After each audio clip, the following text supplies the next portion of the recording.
ओम गणेशाय नमः। जय सिया राम। दोस्तों, आज मैं आप लोगों के समक्ष शिव पुराण का अध्याय 13 प्रस्तुत करने जा रही हूँ। तो चलिए शुरू करते हैं। शिव पूजन की सर्वोत्तम विधि का वर्णन। ब्रह्मा जी कहते हैं, अब मैं पूजा की सर्वोत्तम विधि बता रहा हूँ, जो समस्त अभीष्ट तथा सुखों को सुलभ कराने वाली है। देवताओं तथा ऋषियों, तुम ध्यान देकर सुनो। उपासक को चाहिए कि वह ब्रह्म मुहूर्त में शयन से उठकर जगदम्बा पार्वती सहित भगवान शिव का स्मरण करे तथा हाथ जोड़ मस्तक झुकाकर भक्ति पूर्वक उनसे प्रार्थना करे। देवेश्वर उठिए, उठिए, मेरे हृदय मंदिर में शयन करने वाले देवता उठिए। उमाकांत उठिए और ब्रह्मांड में सबका मंगल कीजिए। मैं धर्म को जानता हूँ, किंतु मेरी उसमें प्रवृत्ति नहीं होती। मैं अधर्म को जानता हूँ, परंतु मैं उससे दूर नहीं हो पाता। महादेव, आप मेरे हृदय में स्थित होकर मुझे जैसी प्रेरणा देते हैं, वैसी ही मैं करता हूँ। इस प्रकार भक्ति पूर्वक कहकर और गुरुदेव की चरण पादुकाओं का स्मरण करके गांव में बाहर दक्षिण दिशा में मल मूत्र का त्याग करने के लिए जाएं। इसके बाद मिट्टी और जल से हाथ धोने के द्वारा शरीर की शुद्धि करके दोनों हाथों और पैरों को धोकर दतुवन करें। सूर्योदय होने से पहले ही दतुवन करके मुंह को 16 बार जल की अंजलियों से धोएं। देवताओं तथा ऋषियों, षष्ठी, प्रतिपदा, अमावस्या और नवमी तिथियों तथा रविवार के दिन शिव भक्तों को यत्न पूर्वक दत्तुवन को त्याग देना चाहिए।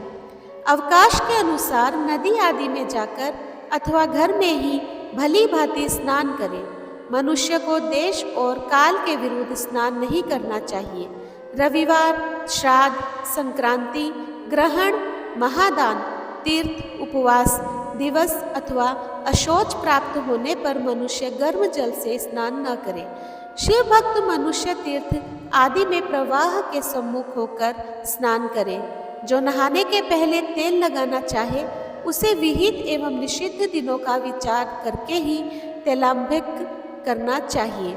जो प्रतिदिन नियम पूर्वक तेल लगाता हो, उसके लिए किसी दिन भी तेलाभ्यंग दूषित नहीं है, अथवा जो तेल इत्र आदि से वासित हो, उसका लगाना किसी भी दिन भी दूषित नहीं है। सरसों का तेल ग्रहण को छोड़कर दूसरे किसी दिन भी दूषित नहीं है। इस तरह देश काल का विचार करके ही विधि पूर्वक स्नान करें। स्नान के समय अपने मुख को उत्तर तथा पूर्व की ओर रखना चाहिए। उच्छिष्ट वस्त्र का उपयोग कभी न करें। शुद्ध वस्त्र से इष्ट देव के स्मरण पूर्वक स्नान करें। जिस वस्त्र को दूसरे ने धारण किया हो अथवा जो दूसरों के पहनने की वस्तुओं तथा जिसे स्वयं रात में धारण किया गया हो, वह वस्त्र उच्छिष्ट कहलाता है। उससे तभी स्नान किया जा सकता है जब उसे धो लिया गया हो। स्नान के पश्चात देवताओं, ऋषियों तथा पितरों को तृप्ति देने वाला स्नानांग तर्पण करना चाहिए। उसके बाद धुला हुआ वस्त्र पहने और आचमन करें। तदंतर गोबर आदि से लीप-पोत कर स्वच्छ किए हुए शुद्ध स्थान में जहाँ सुंदर आसन की व्यवस्था करें, वह आसन विशुद्ध काष्ठ का बना हुआ, पूरा फैला हुआ तथा विचित्र होना चाहिए। ऐसा आसन संपूर्ण अभीष्ट तथा फलों को देने वाला है। इसके ऊपर बिछाने के लिए यथा योग्य मृग चर्म अधिग्रहण करें। शुद्ध बुद्धि वाला पुरुष उस आसन पर बैठकर भस्म से त्रिपुंड लगाए। त्रिपुंड से जप, तप और दान सफल होता है। भस्म के अभाव में त्रिपुंड का साधन जल आदि बताया गया है। इस तरह त्रिपुंड करके मनुष्य रुद्राक्ष धारण करे और अपने नित्य कर्म का संपादन करके फिर शिवलिंग पर आराधना करे। तत्पश्चात 3 बार मंत्रोच्चारण पूर्वक आचमन करें। फिर वहां शिव की पूजा के लिए अन्न और जल लाकर रखें। दूसरी कोई भी जो वस्तु आवश्यक हो, उसे यथाशक्ति जुटाकर अपने पास रखें। इस प्रकार पूजन सामग्री का संग्रह करके वहां धैर्य पूर्वक स्थिर भाव से बैठें। फिर जल, गंध और अक्षत से युक्त एक अर्ध पात्र लेकर उसे दाहिने भाग में रखें। उससे उपचार की सिद्धि होती है। फिर गुरु का स्मरण करके उनकी आज्ञा लेकर विधिवत संकल्प करके अपनी कामना को अलग न रखते हुए पराभक्ति से सपरिवार शिव का पूजन करें। एक मुद्रा दिखाकर सिंदूर आदि उपचारों द्वारा सिद्धि बुद्धि सहित विघ्नहरि गणेश का पूजन करें। लक्ष्य और लाभ से युक्त गणेश जी का पूजन करके उनके नाम के आदि में प्रणव तथा अंत में नमः जोड़कर नाम के साथ चतुर्थी विभक्ति का प्रयोग करते हुए नमस्कार करें। यथा ओम गणपतये नमः अथवा ओम लक्ष्य लाभयुताय सिद्धि बुद्धि सहिताय गणपतये नमः। तदंतर उनसे क्षमा प्रार्थना करके पुनः भाई कार्तिकेय सहित गणेश जी का पराभक्ति से पूजन करके उन्हें बारंबार नमस्कार करें। तत्पश्चात सदा द्वार पर खड़े रहने वाले द्वारपाल महोदय का पूजन करके सती साध्वी गिरिराज नंदिनी उमा की पूजा करें। चंदन कुमकुम तथा धूप दीप आदि अनेक उपचारों द्वारा तथा नाना प्रकार के नैवेद्यों से शिवा की पूजा करके नमस्कार करने के पश्चात साधन शिवजी के समीप जाएं। यथासंभव अपने घर में मिट्टी सोना चांदी धातु या अन्य पारे आदि की शिव प्रतिमा बनाएं और उसे नमस्कार करके भक्ति परायण हो उसकी पूजा करें। उसकी पूजा हो जाने पर सभी देवता पूजित हो जाते हैं। मिट्टी का शिवलिंग बनाकर विधि पूर्वक उसकी स्थापना करें।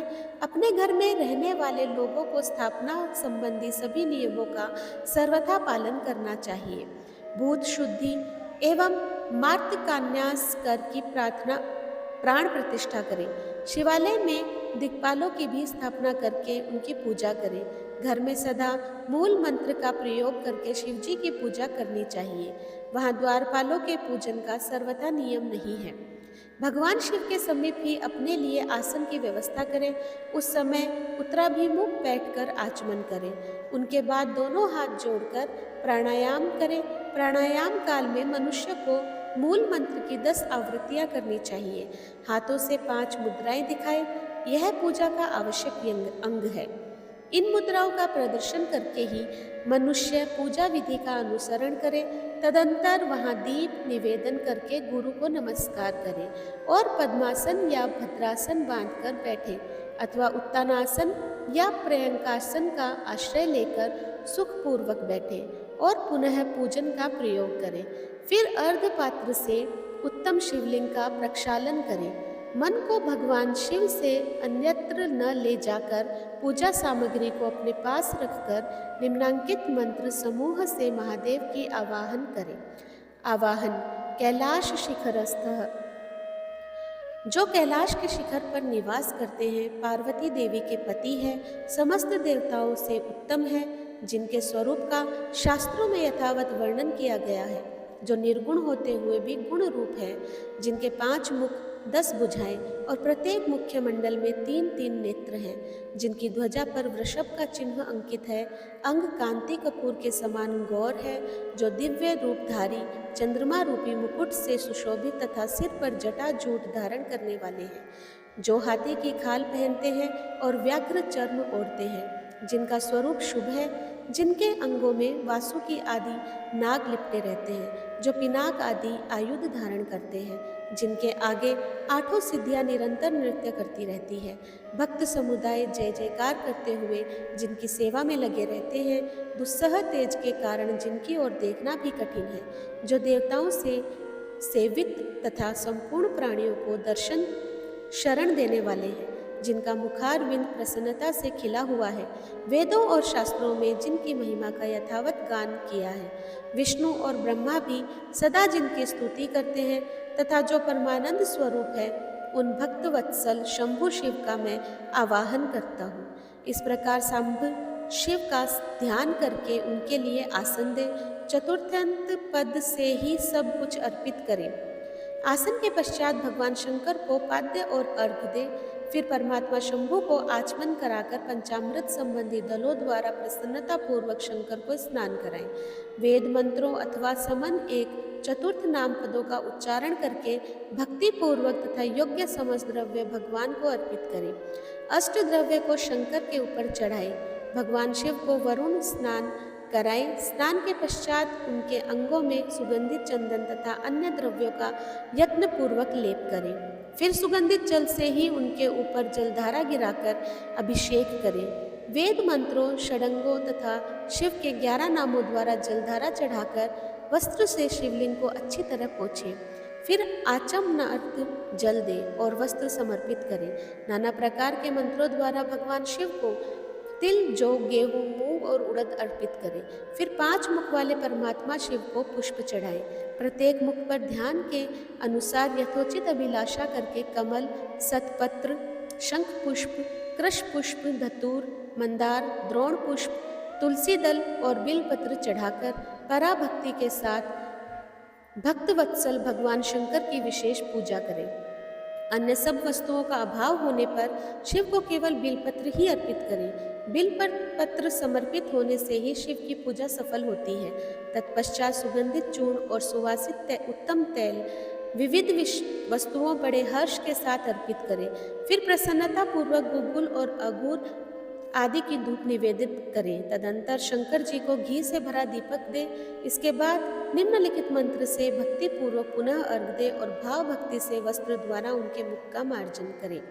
अर्घ मंत्र: रूपम देहि यशो देहि भोगम देहि च शंकर भुक्ति भुक्ति फलम देहि गृहीत्वा घर नमोस्तुते। प्रभु शंकर, आपको नमस्कार है।